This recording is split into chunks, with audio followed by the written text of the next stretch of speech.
It's loud out there. Everybody has an opinion or they want an opinion or they're asking me, hey, Zelda, can you predict what's happening in real estate today?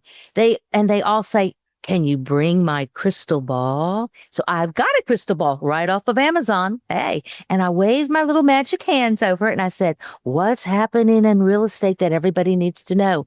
You know what it said? It said, just call Leigh Brown.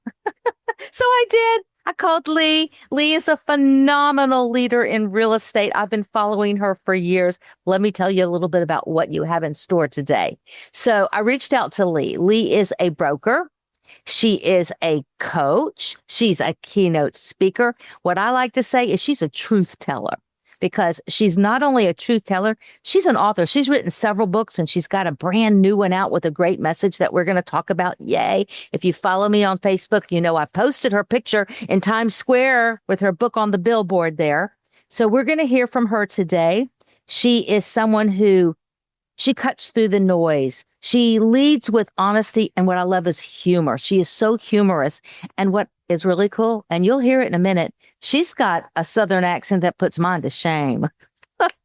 She's got that accent. And she's not going to waste your time today. She's going to give us some great advice about the real estate market and about her book. Like I said, she's a keynote speaker. She's a strategic leader, and she has led at every level of a realtor's journey. After all, she's a broker out there in North Carolina, so she knows. She serves her community through nonprofit. I love that.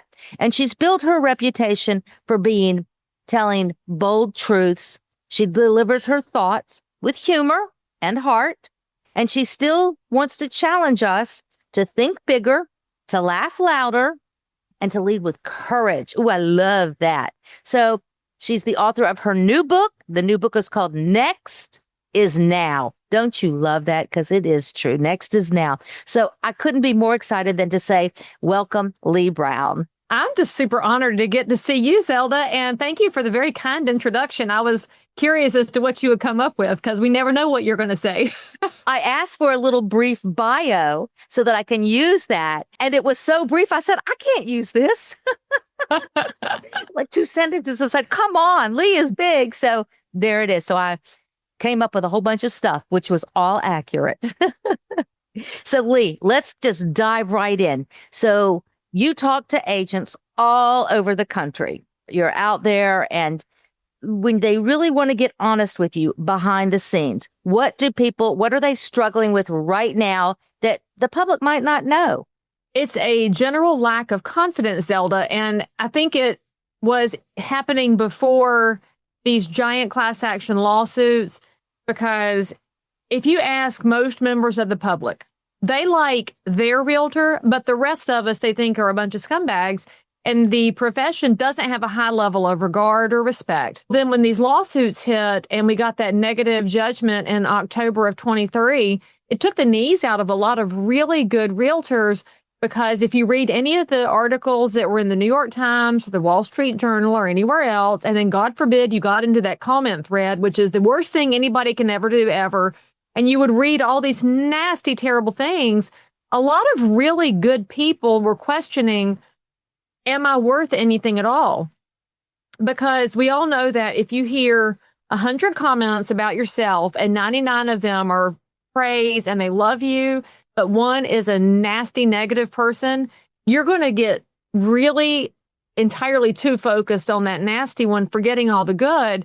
And I think that's what's happened. And so when I talk to realtors, even today, we're over 2 years past that class action lawsuit, a lot of realtors haven't regained that sense of, oh, this profession is honorable. I do bring a good service forward. And so I think my job is to encourage them to remember what they've done well and what they're continuing to do well. Yeah, I think people in general get hung up no matter what profession you're in, or even if you're not in a profession, they get hung up on that one little negative thing and it just eats in their head, and it's get over it, move on, next. Right? But I do think that's the risk of social media, because these things have trained us to only please people, and you think everybody else around you is awesome, but you're the one failure.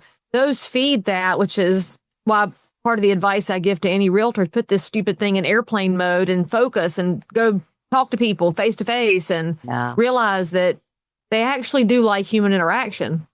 Yeah, people aren't posting on there, hey, look, I'm having trouble. If they do, it's very generic and basic. They're not putting their hearts out on the line on internet. No, girl. Look at me. It's all rainbows. That's when they put out I have an unspoken prayer request, which we're like, that is just the gossip chain. We don't do unspoken prayer requests because that is a problem.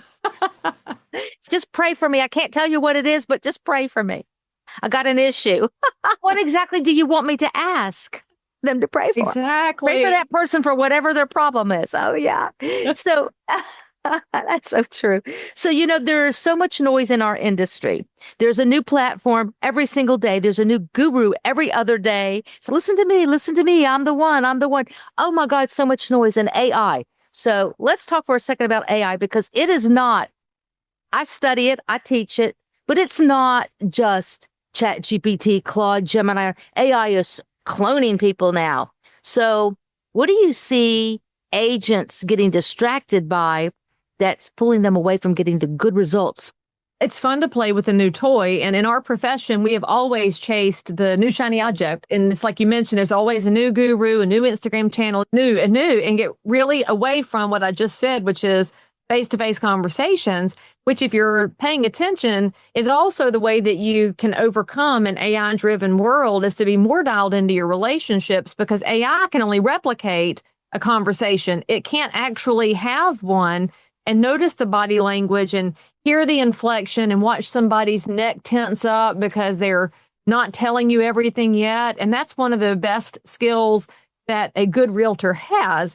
So if I'm looking at what's happening with AI, a lot of agents are getting distracted by it because they've been told by some trainers that the agents that survive are using AI and the ones that don't will have to get out of the way. That's the same thing that's said about every new technology. And I have a whole list of different AI products that I'm checking out. I'm trying to figure out where my time could be utilized. But so far, Zelda, what I've discovered is that when I use things like Chat GPT or Perplexity or whichever one you want to use, I still have to go back and fact check it because it's wrong a lot of the time. And then if you say, you know what, Chat, you did not have the average sales price correct for my zip code in 28025, Chat will come back and say, you're right. I'm sorry. The number is actually X, and I'm cross-checking it with the multiple. And I say, that's still not right. And Chat says, you're right. It's not correct. My data comes from 2023. Then you realize that if it's built on faulty or out-of-date data, and the real estate professional is relying on bad data, the person who gets the worst outcome is the member of the public. Yes. Now, it doesn't mean you couldn't take Chat and take your multiple listing stats and feed it in and say, Chat, help me explain this. Because a lot of agents, that was the one thing they had trouble with getting licensed. You've heard it too, Zelda. Like, I was good except for the math portion, because realtors that are great at relationships, math doesn't always go with relationships. But they can figure out their commissions. They can figure out any percentage of anything. But if you let Chat help you explain what is an absorption rate, what is list price to sales price ratio, you can learn from the AI tools while you deliver. And I think that's a great way to look at them, is a resource that makes us stronger. But if you start relying on that resource too much, you're basically letting Satan into your business. And so I still remain convinced that AI is ultimately a tool of Satan. Just going to say it. That's interesting how I feel about the big Z, Zillow. Boy, are they accurate about our pricing, aren't they? The only time I'm mad at Zillow is when they accidentally get the price right, because most of the time they're off. Yes. They get it right sometimes, and like, dang it, I don't appreciate that you're right, but even a blind squirrel finds an acorn. And the thing about Zillow that I wish people would remember, whether they're in the public and they landed on your podcast because they're fascinated, or it's a realtor watching or listening to this, you've got to remember that Zillow serves shareholders. All they serve is the end dollar. They don't care about the American dream. They don't care about the entrepreneurs involved. They don't care about the people going through a divorce who can't be in the room together. All Zillow cares about is the bottom dollar. Yes. And that's not wrong in a capitalist society. That's fine. Making a profit is fine, but you better understand that's why they do what they do. They're ultimately chasing dollars. And I think good realtors are chasing best outcomes, and then they get rewarded by dollars. It's two different things. Yeah. It's interesting you say that because there's so many realtors, or at least there were in the past couple of years when I called them order takers because that's all they were. That was the market we had. Yeah. The market was like, I'm going to be a realtor because all I have to do is turn on my phone and just take orders. So building trust is important. We both know I talk about relationships and building that trust. So in the market today, consumers are skeptical. You were always saying that realtors don't have the best reputation. I don't know why, because I know that, hey, I'm pretty good. So agents feel the pressure to perform.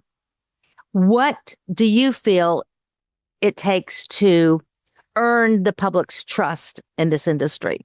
There will be no surprise to you when I say it comes from telling the truth. And what I have found is that when you are truthful with people, even if they don't like the answer, they prefer that you laid it out there than if you tried to be all rainbows and sunshine and unicorns. And too many realtors are a little passive aggressive and they are non-confrontational. So they feel it's better to just say the good thing. And right now, we're recording this in January of 2026, and the markets all over the country are hiccuping. Some neighborhoods are great and have multiple offers, and some neighborhoods it takes 30 days, and then this house took 60 days, and it was the same as this house. It sold in 5 minutes, and it's all over the place, which means that when the consumer reaches out and asks, can we sell our house, a very wise realtor will say, it depends. It depends on if you can handle the ups and downs of the market, and you have to decide that. And you have to be able to handle the ups and downs of the numbers, because I can't control what's happening because, as you've already mentioned, Zelda, it's not 2021 when you have the crystal ball. Threw a house out there and it sold immediately. And the same thing with buyers. And every buyer on the planet right now is saying, when's the market going to crash? Because they're all waiting on some great 25% off sale. And our answer has to be, it depends. There's houses here and there that crash because of their scenario. Is the market going to crash? I don't know. If I knew, I'd get out or I'd get my cash ready to buy in. I don't know. I did think we were going to see more of a correction in 21 or 22 because everything was so hyperinflated, and then it didn't happen. We don't have any way to predict the outcome, which means that your answer is quite often just, it depends. It does. Don't take us from one to the yes or no. You can be in the same city and it just depends on this neighborhood versus that. I've got 2 listings. One's in this gorgeous, wonderful neighborhood that every family wants to be in. It gets showings. The other one is out in the boondocks. It's hard to get people to go out there and look at it. It's hard. So there's just no way to tell. And then I would just say that if you're an agent who gives definitive answers, oh, yes, it's going to sell, boom, you're hurting the reputation of all of us. And the same thing with the consumer. I know you do the same thing. I wish I could tell some of these agents, some of these buyers, how their agents are hurting them. Because I have a listing right now. The buyer's agent was, let's just say he was a bit abrupt and bossy and rude, and had apparently made a promise to his buyers what he could get the house for. My sellers were not willing to sell it for that price. And so they withdrew from the negotiation, and he pitched a fit at me and said he didn't want to work with me again in the future because my people had withdrawn from the negotiation. I said, the numbers didn't work for them. He said, it's only a couple $1,000s. And I almost lost my temper because, buddy, that's not your money. That's their money. That's what I always say, my pocket or your pocket. I told my sellers, I said, I'm pretty sure he promised them that he was going to be Mr. Great Negotiator and get them a smoking deal. And that had nothing to do with you. Yeah. And so those buyers missed out because their agent gave them an imaginary cap on a promise he couldn't make about people he didn't know. And so again, that erodes trust in the whole process, and the buyers lose out. But because they're out of state, Zelda, they will never know that it was their agent that cost them the house. Yep. And here we are. And here we are. It reminds me, a lot of times I'll get a listing and I really go after, I don't work with a lot of buyers. I do if they sold it and they're buying, I'm mostly listing.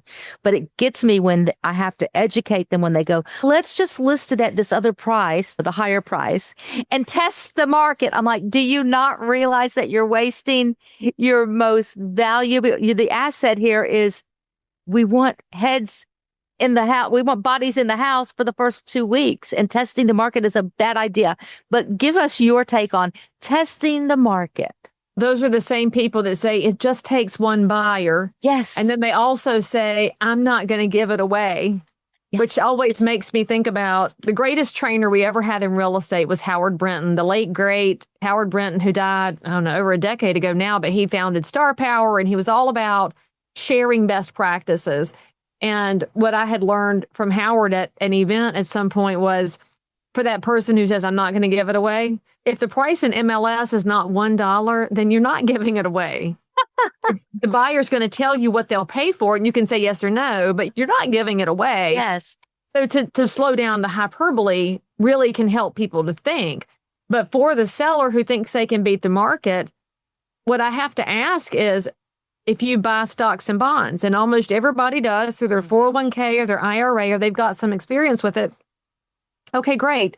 So if the asking price for Apple stock were to go back to $100, because I like round numbers being a realtor, would you pay $125 when everybody else is paying $100? Oh, no, never. Okay, so that's the difference. There might be somebody who will overpay, but if the rest of the market is here and you're here, all you did was showcase that everybody else is correct. Yes. Yes, exactly. Exactly. Yeah. It's very. And that being said, you can get it wrong because our business is not an exact science. A savvy seller says, okay, the numbers look like a range, and a good agent who says this house is properly prepared, you might be at the top of the range. However, the buyers will tell us if you are or are not correct. Yeah. And so if they do not come through the door, as you mentioned, or they do not bring us offers, then we know we're too high based on their lack of offers. And so then we can adjust down. But that's different than the person who's wildly overshooting all of the available data points. Now, are you seeing in North Carolina or from other realtors that you talk to across the globe that most buyers are now looking for that move-in ready home? I see a lot of that here where we are. They don't want the HGTV fixer-uppers anymore. And you have to price your house accordingly if you have a fixer-upper, or even you just need some renovations and updates. You have to price it below that house that just sold, that's identical to yours, that sold for a high price, but it's been updated. The reality is, you already mentioned it one time, you don't have any extra time in your life. That time is a commodity. Our buyers feel that same thing. And with the cost of housing having gotten so high, you really probably need that income coming in. And so if you're not bringing in the income, you can't buy a house at all. They don't have time to call the general contractor to change the bathroom, change the flooring, paint the house. And so they come in and they're not just evaluating, well, I think it'll take about 20 grand to bring this up to snuff. They're thinking it's 20 grand and I don't have 6 weeks to babysit contractors. I can't do this. And so they'll think about the stress and the time, and they're out, which means that the person who's selling, who has a house in need of freshening up or updating or upgrading or however you want to put it, they're now waiting on the as-is investor buyer. And I wish they would understand that when we tell them those guys will purchase it for cash on the spot at a discount, a big discount, enough of a discount so that they have a margin, because the margin they're going to take is the time the other buyer didn't want to invest. Yes. So if you're selling your house and you want to close that margin, you spend the time. I know you don't want to either, but somebody's going to have to. You're either going to sell it for less or spend the money to get it there, because our buyers, they just can't right now. Mic drop, everybody. I hope you heard that. That was such great advice. Great advice. It's nobody's going to, It's, in fact, what I hear a lot when I bring a buyer in, where I hear the buyers, they go, we need to redo these kitchens and we need to redo the floors. And they're just using that for negotiation, because darn, when they buy that house, they are not going to redo those cabinets. They are not going to redo those floors. They are not doing that stuff. They're just blowing smoke. Because they probably want to, but then they think, I got to get the kids in school. I got to unpack. I'll get around to it. Life. And nobody gets around to it. Then when you and I go back to sell and you're like, this wallpaper looks familiar. And they say, yeah, we were going to change it, but then it was fine. That's exactly. And then you have to tell them, now you have to pull it. We bought it with the paper here. I feel you on that. However, you already mentioned HGTV. Our buyers have stared at it for a year before they go looking at houses, and they've seen neutral with a pop of color. They come in expecting neutral with a pop of color. They don't expect your wallpaper and your popcorn ceilings and your brass over here and your dated cupboards. They come in expecting that TV house. And I'm so sorry, friends, but TV is driving way too much of the conversation. And Sure is. here we are. And here we are. Here's 3 homes. Pick one. Pick the middle one always, and never pick the first or the last one. I was going, which one are they going to pick? That one. And it's only 30 minutes. And by the way, there's never a home inspection, No. never an appraisal, No. never a survey. And every time I watch that show, I'm like, I want to see the inspection report on this house. Thank you. Oh, dear. I love it. I love it. So how important, I'm going to switch to the realtor for the listeners that are realtors out there. So how important are these online reviews? I'm currently in a fight with Airbnb about one right now because they are so critical to how people determine where they're going to start. And I can look at this when I go to buy things online. I'm looking at the stars, and does it have 3 reviews? Then I'm thinking this is either brand new or fake because they don't have enough reviews. So the quantity matters. But then I might see one with, instead of 5, they're at 4.5, but it's on 3,000 reviews. That's got real credibility to me as opposed to a 5-star 3 review. So the number, in my opinion, doesn't matter as much as the scope, because I don't know about you, but if I see 3,000 reviews, I'm clicking on it. I see the breakdown, how many 5, 4, 3, 2, 1s. Yes. I don't read the 5s. I go to the 1s. What actually was the problem here? What was the problem? And then if it's something that it's a crazy person, so the fight I'm having with Airbnb is over a guest who damaged my house. And to retaliate, he left me a 1-star review. Well, I made sure and responded with all the things that had gone wrong so that when somebody clicks on the 1, they will see my response. And now they can either believe that I'm the person who's dealing with the bad review or that the bad reviewer was correct. But there's a whole evaluation process that happens now. And for the realtors who don't go after reviews because they say, I might get a bad one. Okay, you might get a bad one because real estate is really stressful. But if you get a bad one, you've got to respond to it so that the public can then, they can make their own decision. And frankly, if somebody does not call me because of that bad review, because they believe the reviewer, I probably didn't want them anyway. I was going to say, those aren't the customers you want anyway, because they're going to be self-selecting. Yeah. Yeah. It's like, fine. Thank you for deleting me. How many times have you looked at a dress or a top and then you read the reviews and like, it's too tight.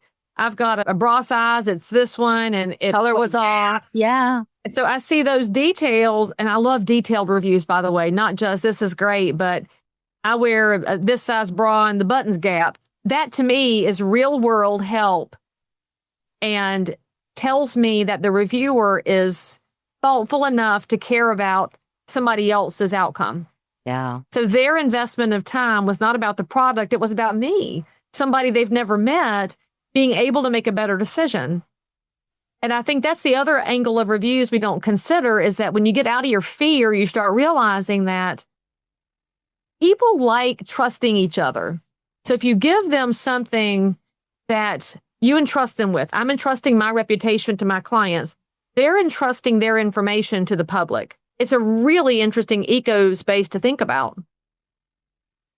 That's good stuff there, everybody. That's good stuff. Your brain just started spinning. I could see the wheels going. You're like, okay. Yeah. I go back and forth on the reviews. I always ask for reviews. It's hard to get them. And it's, can you give me something before she was great and she was communicating? Those are lovely, but let's get into some real meat of how great Why did you pick me? Why did you pick Zelda?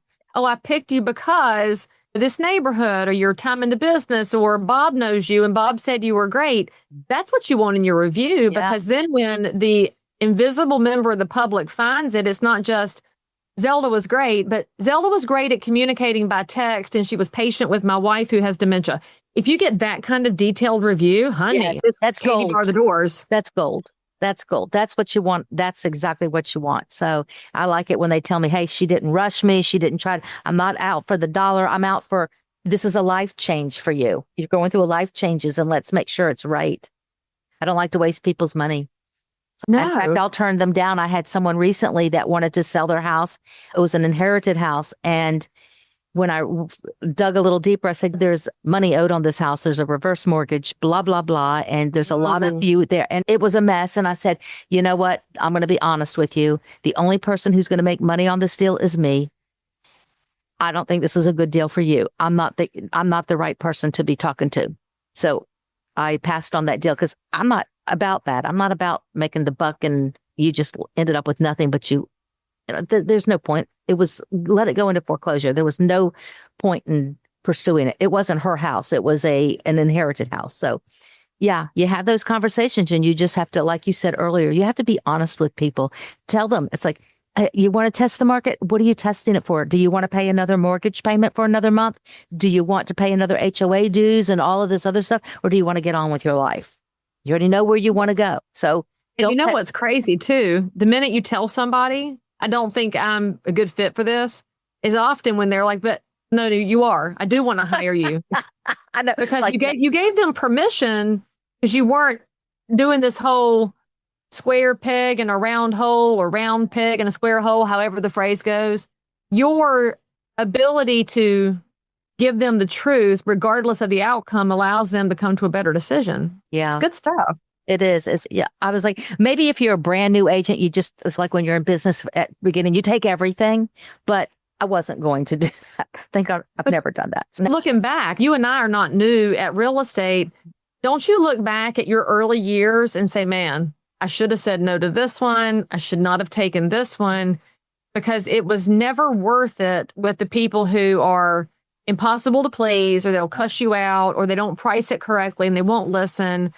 So I'll just say that if you are earlier in your career than Zelda and I are, and you've landed on this episode, we're both going to give you permission to say no sometimes, because if you refer that client to a different agent where they might have a better fit, that's going to help your career far more than trying to be all things to all people. Yeah.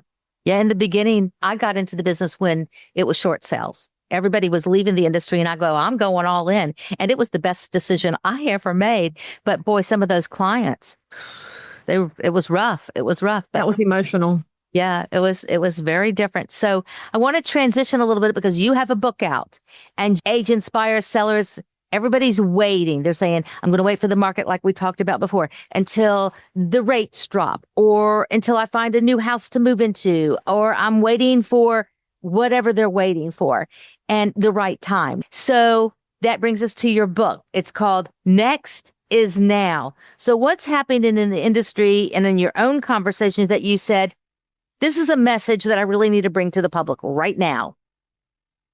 Everything right now is chaotic. Our industry is chaotic because you have giant mergers going on. We have attacks from legislative fronts. We have agents that are deciding whether or not they're going to share data. There's all of these different angles that could ultimately impact the consumer. And when you are in times of chaos and disruption and distrust, how do you keep going? And I think goes back to what we talked about at the very beginning. I want to make sure I'm encouraging people to go ahead and do that next thing in life. Keep going forward by building trust and building out your relationships and realizing that what you do today might not even benefit you today, but the you that's 5 years down the road will benefit from the decisions you made today. And that applies not just to our business lives, but it applies to how we approach our relationships. And for me, it was a huge moment of clarity because when Hurricane Helene hit North Carolina and just devastated the mountains in September of 24, I got called into relief work. And it wasn't just me writing a check like I'd done in the past. It was putting my business on hold to actually do relief work, which is now the nonprofit I've started. And I knew that if I had delayed in accepting that assignment, then A, I would be going against God's calling on my life. And B, I would have missed the chance to serve some people who were being completely left out by the state government and the federal government. So the benefits of me doing that then are still growing now. And I think the same thing happens in real estate. We could take it to something as simple as prospecting in a time of chaotic market conditions, because when we're talking about a market where everything is doing this, that's chaos and it's noisy and it's confusing. So the agent who calls somebody and says, "Hey, Bob, hey, just wanted to say, hey, probably reading about real estate in the headlines. You need anything?"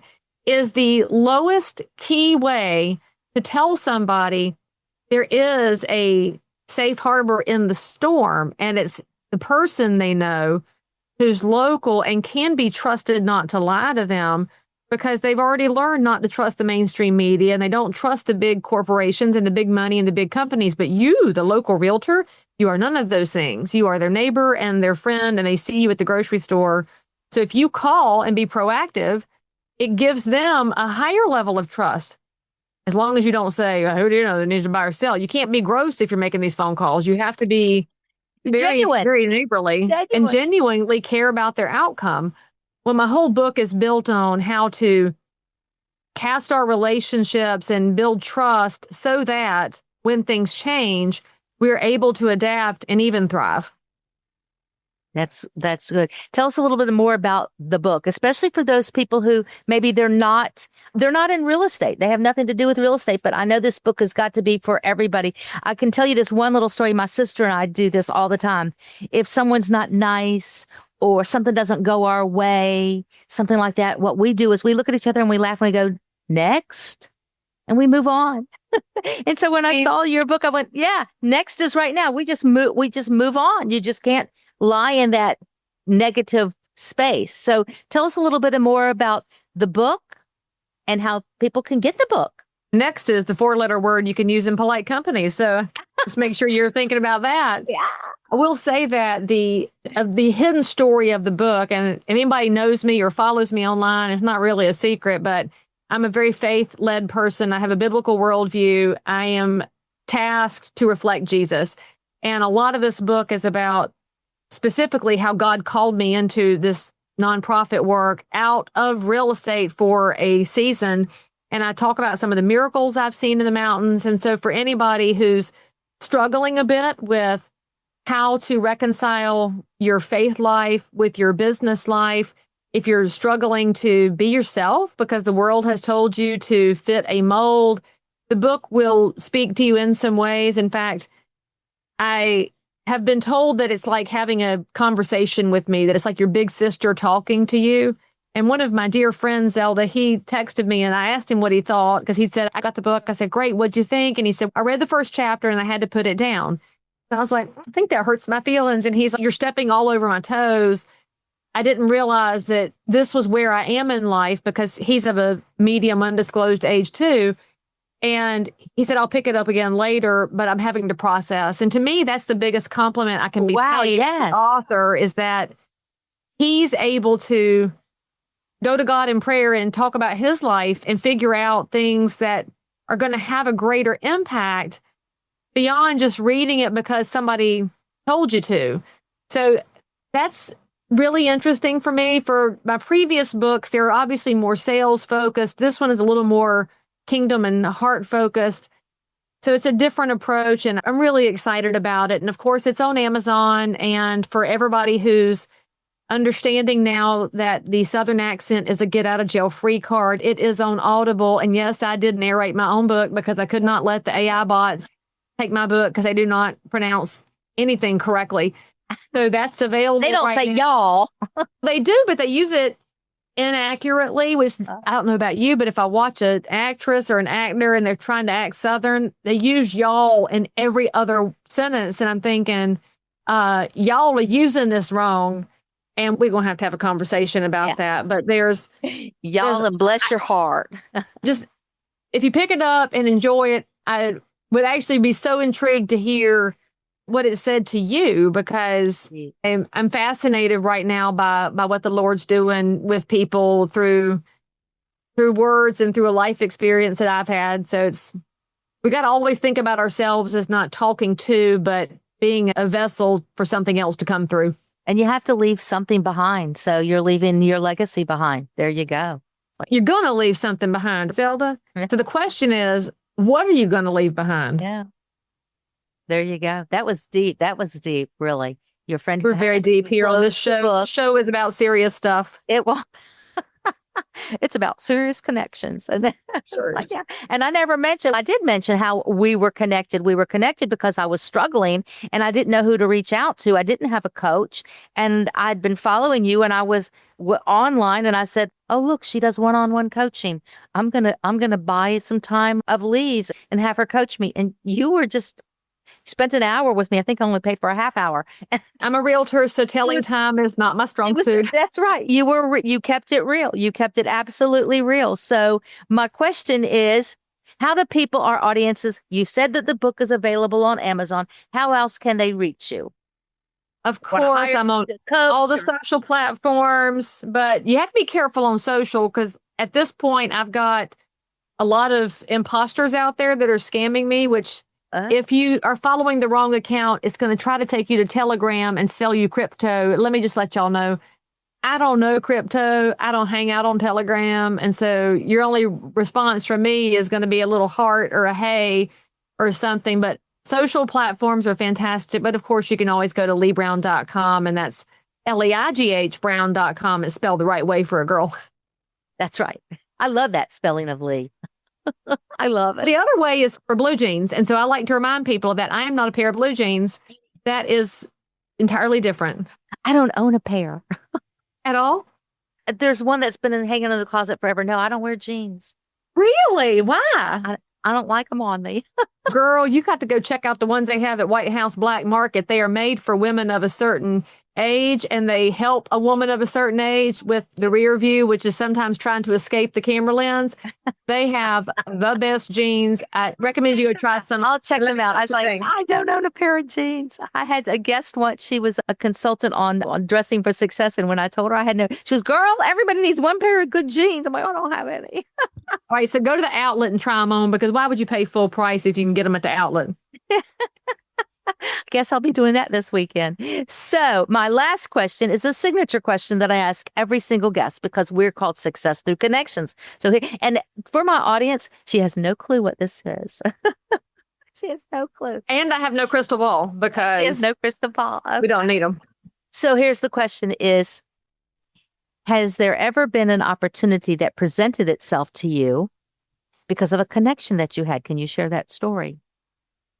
Oh my gosh. If you want to know how I met my husband, okay. He and I met, he's from New York. And so I'm obviously from North Carolina. So I'll just point out, I've done my part for reconciliation. But I came back from selling chainsaws, didn't know anybody in Charlotte anymore because all my friends had gotten married and moved on. I was looking for something to do because I needed to meet some people. So I started playing softball in a league in the city. And a friend had invited me to play on a different team because when you're playing co-ed softball in your 20s, there's not nearly enough girls. I played for one team and I got invited to play on every other team. Hey, you're a girl who can play ball. Come play over here. A friend of mine on that team invited me to play on his team. And my husband had also got invited to play on that team. And so after the game, a bunch of us had gone out to have a beer after the ball game. And we were sitting together and one thing led to another. We were playing ball together and we're playing volleyball together. Now we're married and we're 22 and a half years, 2 grown kids, and happy as 2 bugs in a rug, all because I did something scary by myself, then got connected to a friend who connected me to my husband. That's a cool story. Okay. To my son, you're going to listen to this episode. My son who's single. Just be careful, son, because some women are trashy. Don't fall into the clutches of a trashy woman.